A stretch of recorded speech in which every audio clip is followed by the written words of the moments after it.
I bent over to grab the fallen spatula from the kitchen floor, my loose nightgown riding up just enough to expose the curve of my bare skin beneath, and in that frozen instant, I felt his eyes burn into me like a brand I could not shake.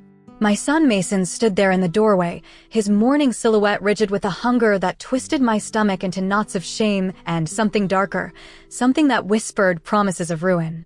He was 19 now, tall and broad-shouldered from his endless hours at the backyard weights, his face flushed not just from sleep, but from the raw side of his own mother laid bare in the soft dawn light filtering through our suburban curtains. I straightened slowly, heat flooding my cheeks as I tugged the fabric down, but the damage was done. His gaze lingered, heavy and unspoken, before he muttered an excuse about needing coffee and vanished down the hall. That moment ignited everything, a spark in the dry tinder of our quiet life, leading me to his bedroom door later that morning where I pushed it open without knocking and found him sprawled on his bed. Hand wrapped around himself in frantic rhythm to the glow of his laptop screen, his breath ragged and eyes squeezed shut in desperate release. Our stares locked then, mine wide with horror and a forbidden thrill, his widening in pure shock, and in that heartbeat of silence, words tumbled from my lips unbidden. Let me help you with that, baby, since I am the one who caused it in the first place. The air thickened with the weight of what I had just unleashed, my heart pounding against the cage of my ribs as I stepped closer, the scent of his arousal mingling with the faint lavender of my lotion, and I knew there would be no turning back from the edge we teetered on. No erasing the betrayal that would soon fracture our family like glass under a hammer. Thank you so much to all my loyal subscribers who keep this channel alive with your support. Your subscriptions mean the world to me as a storyteller sharing these raw slices of life. And a huge thank you to all the new and returning viewers who have not subscribed yet. I appreciate you tuning in and diving into these tales with me. I cannot wait for you to hit that subscribe button.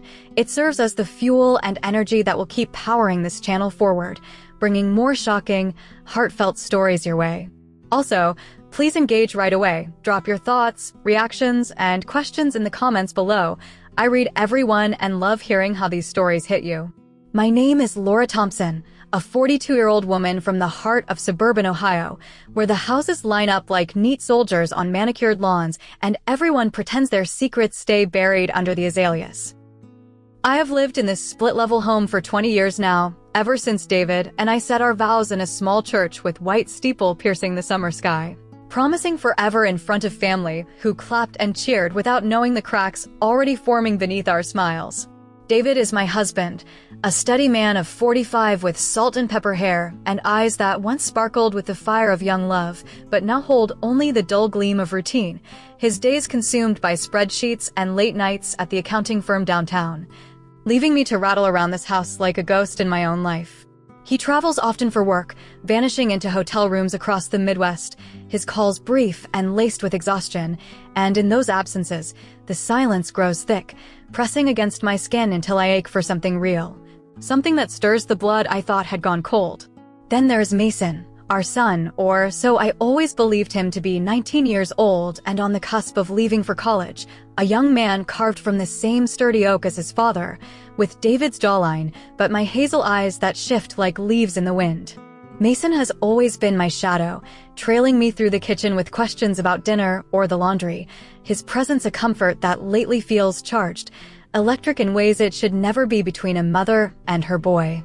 We are an ordinary family on the surface, barbecues in the backyard under string lights, Sunday drives to the lake where the water laps lazy against the shore, and holidays marked by David's awkward toasts over turkey that no one really savors. But beneath that facade, I carry the weight of unspoken dissatisfactions, the way David's touches have faded to obligations, the way my body, still curved and full from years of nurturing, yearns for appreciation in a mirror that reflects lines I did not ask for. This morning, as the sun crept over the rooftops of our neighborhood, painting the counters in gold, I moved through the kitchen in my faded blue nightgown, the one with lace trim that clings just enough to remind me I am still a woman, not just a wife or mother. The coffee pot gurgled its familiar song, and I hummed along, slicing apples for Mason's lunch, my mind wandering to the empty calendar ahead with David gone again until Friday. That is when it happened. The spatula slipped from the counter, clattering to the tile with a sharp echo that pulled me from my reverie. Without thinking, I bent at the waist to retrieve it, my gown hiking up in the careless way of mornings when solitude feels assured, exposing the soft swell of my thighs and the intimate shadow between them to the cool air. I did not hear Mason enter at first. His footsteps were soft on the linoleum, muffled by socks still rumpled from bed. But I felt him then, a presence like heat from an open oven, and when I glanced over my shoulder, there he stood, frozen in the archway. His pajama pants tinted unmistakably with the rigid evidence of his morning arousal amplified by what he had glimpsed. His face, usually so boyish with its scatter of freckles across the nose, hardened into something primal, cheeks blooming red as his chest rose and fell in shallow bursts. Time stretched thin as a wire, my pulse thundering in my ears while I righted myself, smoothing the gown with trembling fingers, murmuring something incoherent about breakfast being almost ready. He nodded jerkily, eyes darting away to the window where birds flitted at the feeder, but the image lingered between us, a ghost that followed him as he poured his coffee with hands that shook just enough to slosh dark liquid over the rim. I watched him retreat down the hall to his room, the door clicking shut with a finality that echoed my own turmoil, a flush creeping up my neck not from embarrassment alone but from the unwelcome spark low in my belly. A traitorous warmth that shamed me even as it beckoned. Guilt coiled tight in my chest as I finished the apples, the knife slicing crisp flesh with mechanical precision, each cut a reprimand for the thoughts flickering unbidden through my mind. How could I, a mother who had rocked him through fevers and bandage-scraped knees, feel this pull toward the man he was becoming? David and I had built our life on stability, on the quiet rhythms of mortgage payments and soccer practices, but passion had seeped away like sand through fingers, leaving only the husk of affection. Last night, before his flight, David had kissed my forehead in the dim lamplight of our bedroom, his lips dry and perfunctory, whispering about picking up milk on his return as if that were the pinnacle of romance. I had lain awake after, staring at the ceiling fan's lazy spin, wondering when I had become invisible in my own marriage. Now, with Mason's door closed, the house settled into its midday hush, broken only by the distant hum of a neighbor's lawnmower. I busied myself with dishes, suds foaming white under the tap, but my ears strained toward the hall, imagination painting vivid strokes of what transpired behind that barrier. Minutes stretched into an eternity of suspense, my skin prickling with the need to know, to apologize perhaps, or to pretend it had never happened. Finally, unable to bear the itch any longer, I wiped my hands on a towel and patted down the carpeted corridor, the floorboards creaking softly under my bare feet like whispers of warning. His door stood ajar, a sliver of invitation or oversight, and I pushed it wider without pause, stepping into the dim sanctuary of posters and discarded sneakers, the air thick with the musk of youth. There he was, on his unmade bed with sheets tangled like storm clouds, laptop propped on his knees casting flickering light across his sweat-dampened torso. His hand moved with urgent grace over his length, eyes locked on the screen where moans emanated low and throaty from some hidden video, his lips parted in a silent gasp that hit me like a wave. He did not see me at first, lost in the tide of his release, but when his head turned and our gazes collided, the world narrowed to that point of contact, his shock mirroring mine, yet laced with a vulnerability that tugged at something deep within me. The room spun with the intensity of it, the forbidden rawness hanging heavy, and before reason could clamp my tongue, the words escaped, an offer born of guilt and desire intertwined, my voice husky as I closed the distance, the door snicking shut behind me like the seal on a pact we could never break. His breath hitched, hand stilling as confusion warred with want in his eyes, and in that suspended breath, I saw the fracture lines spreading through our world, the betrayal taking root in the fertile soil of our solitude. The air in Mason's room felt charged, thick with the scent of his exertion and the faint lavender clinging to my skin as I stood frozen by his bed, my words still echoing in my mind like a confession I could not retract. His eyes, wide with shock and something deeper, held mine, and in that moment, the world outside our suburban home ceased to exist. No hum of lawnmowers, no distant bark of a neighbor's dog, just the pounding of my heart and the ragged edge of his breathing. I stepped closer, my bare feet silent on the carpet, drawn by a force I could neither name nor resist, my nightgown brushing against my thighs like a whispered dare. Mason's hand, still poised over himself, trembled as he pushed the laptop aside, the screen's glow fading to black, leaving only the soft daylight filtering through his blinds to illuminate the planes of his face, flushed and vulnerable. I sank onto the edge of his bed, the mattress dipping under my weight, and reached for him, my fingers grazing his wrist with a gentleness that belied the storm raging inside me. Guilt clawed at my chest, sharp and relentless, but it was drowned by the heat pooling low in my belly, a traitorous longing that had simmered too long in the quiet of my marriage to David. My touch was tentative at first, a mother's instinct twisted into something forbidden, and when he did not pull away, I let my hand slide higher, tracing the warmth of his skin, his pulse jumping beneath my fingers. His breath caught, a soft sound that sent a shiver down my spine, and I leaned closer, my lips brushing his ear as I murmured reassurances, words of comfort laced with a desire I could no longer deny. The room spun with the intensity of it, our boundaries dissolving as I guided him, my movements slow and deliberate, each touch a step further into the abyss. His hands found my waist, hesitant but hungry, pulling me closer until the space between us vanished, and I felt the hard evidence of his need pressed against me, igniting a fire I had thought long extinguished. We moved together in a rhythm born of instinct, the bed creaking softly beneath us, the world reduced to the heat of his skin and the ragged cadence of our breaths. It was raw, urgent, a collision of need and shame that left me trembling, my heart torn between the thrill of being seen and the weight of betraying everything I had vowed to uphold. Afterward, we lay tangled in the sheets, the silence heavy with what we had done. Mason's fingers traced idle patterns on my arm, his voice low as he confessed how he had watched me for months, his boyish admiration warped by a longing he could not explain. I listened, my chest tight with a mix of tenderness and dread, knowing this moment would haunt us both. As I rose to leave, my eyes caught on a folded paper tucked beneath his desk lamp, yellowed and worn, its edges frayed from years of hiding. Curiosity pulled me to it, and I unfolded it with trembling hands, my breath catching as I read the words scrawled in a stranger's hand, a letter from a man claiming to be Mason's biological father, a secret David had never known. The revelation hit like a blow, twisting my guilt into something sharper, a justification that felt as dangerous as it was intoxicating. I tucked the letter back, my mind reeling, and slipped from the room, the door clicking shut behind me as the first threads of our family began to unravel. David's return loomed like a storm cloud, his business trip ending tomorrow, and I wondered how long we could hide this sin in the shadows of our perfect suburban life. The weight of my choices pressed against my ribs, but the memory of Mason's touch lingered, a forbidden promise that I was not ready to let go. The days following our first encounter in Mason's room unfolded like a fever dream, each moment saturated with the heady rush of secrecy and the sharp sting of guilt that never quite faded.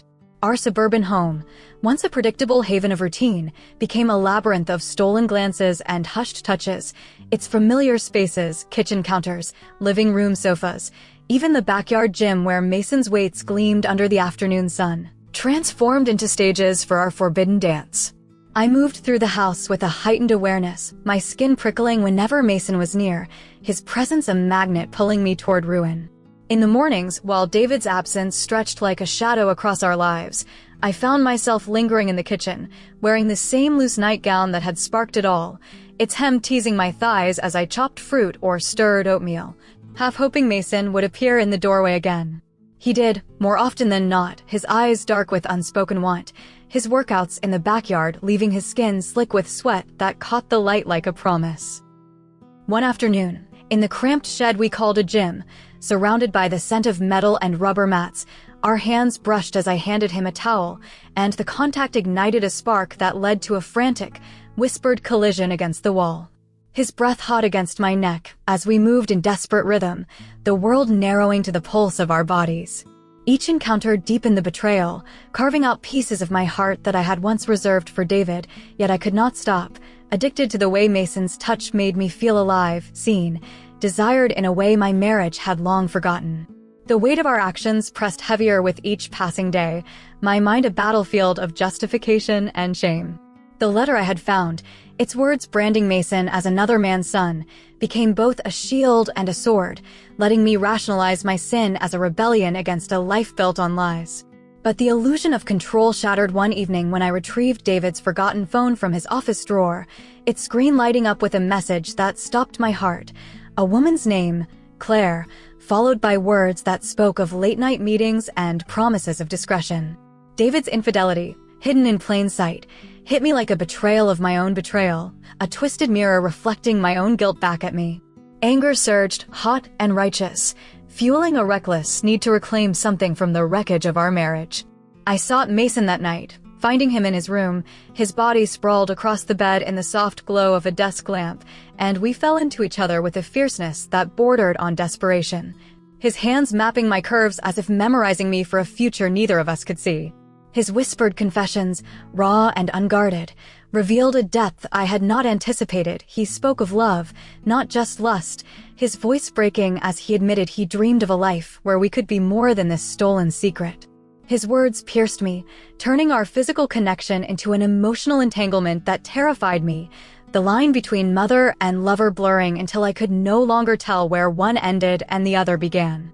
Suspense clung to every moment, the threat of David's return looming closer as his trip neared its end. We grew reckless, stealing moments in the laundry room or behind the locked bathroom door, each near miss, a neighbor's knock, a phone's sudden ring, tightening the knot of fear in my chest. Yet the thrill of danger only deepened our hunger, each touch a defiance of the life I had once accepted. Mason's protectiveness emerged in quiet ways, his hand lingering on my back as we passed in the hall, his eyes scanning the windows for prying neighbors, but his impulsiveness betrayed us too, his laughter too loud, his touches too bold in moments when caution should have ruled. My anger toward David mingled with heartbreak for the family we were destroying, the photographs on the mantle, smiling faces at birthdays and vacations, mocking me with their innocence. I lay awake at night, Mason's warmth beside me in stolen hours, wondering how long we could outrun the consequences, how long before the truth tore through our fragile web of lies. The house, once a sanctuary, felt like a trap closing around us, its walls whispering of secrets that could not stay buried forever. The inevitable crash came on a Friday evening, the air thick with the scent of rain as David's car rolled into the driveway, its headlights slicing through the dusk like a judgment I could not escape. The house, once alive with our secret rebellion, turned cold and oppressive, its walls closing in as I watched Mason tense in the living room, his eyes darting to mine with a mix of fear and defiance. David stepped through the door, his suitcase thudding against the hardwood, his face etched with exhaustion, but sharp with an instinct that something was wrong. I moved through the motion. Plan it. I swear I didn't. But the way it happened, the way he was standing right behind me when I bent over, it changed everything. In that moment, I knew I was seconds away from crossing a line I could never come back from. I never thought a single moment could change everything, but it did. That night is burned into my memory, so vividly. I can still feel the way my heart raced, the way the room seemed to shrink, and the way I told myself over and over, don't let this happen. But it did. It started out so innocent. I was at their house like I had been countless times before. She was my closest friend, the one person I trusted with everything. I spent nights there, ate meals with her family, laughed with her parents like they were my own. It always felt safe. But that night it wasn't. She had gone upstairs, leaving me alone in the living room. I was picking something up from the floor, not even thinking twice. And that's when I felt it, the weight of someone's presence behind me. Slow, deliberate, intentional. When I turned my head slightly, my stomach dropped. It wasn't her. It was her father. And the way he was looking at me told me, instantly, that this wasn't an accident. The air shifted, thick and heavy, the second I realized it was him standing there.